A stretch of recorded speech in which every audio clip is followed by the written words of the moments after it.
So we saw the video yesterday, Mr. DeCastro getting arrested and his confidential informants in his phone, the data in his phone, was seized. The police told him they were going to crack it. And of course, a journalist's phone is protected under the law, but since when do police follow the law or care about the law? They're not law enforcement or anything. And what do you do when law enforcement breaks the law? You go to the higher law. All the way to the FBI. Well, let's see what type of interest the FBI has in protecting a journalist's phone after we know everything we know about the FBI and Project Veritas raiding like 24 journalists looking for a diary that they had already turned over. However, that was just a ruse because they knew all the information that those journalists had already. They'd illegally gathered it through intelligence agencies. And the FBI simply went there to formalize their knowledge.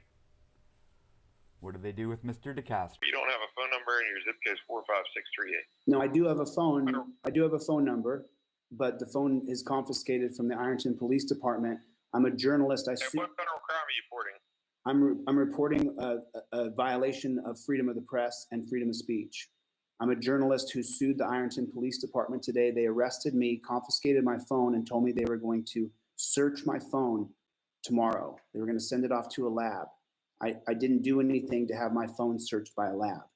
They know that I have dozens and dozens of confidential informants in there who've informed me about the Ironton Police Department, and that's why they took my phone. At this point, you cannot allow the Ironton Police Department to take my phone and to track down the confidential informants. They're all afraid.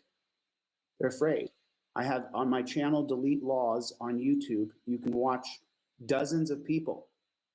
Now, just so you know, I'm not trying to insult you, but the FBI throughout America has kind of a checkered reputation. And I'm broadcasting everything I do live because I'm going to get total transparency sooner or later in this country. And I'd like you guys to intervene now. A federal investigation should start into the Ironton Police Department and the Lawrence County Sheriff's Department. And you guys should immediately intervene and get my phone back for me before those people try to find who out the Contact your state attorney general's office, sir. You have a good evening, okay? What's that? Thank you, sir. What? Contact the state attorney general's office. I called the FBI. It's a fed. What's that, sir? Contact the state attorney general's office. You have a nice evening. Wow. Wow. Y'all, man, see what I'm saying? We're fucked. We ain't getting no help in this area. This is what always happens. We This reach is out for help bullshit. and that's what happens.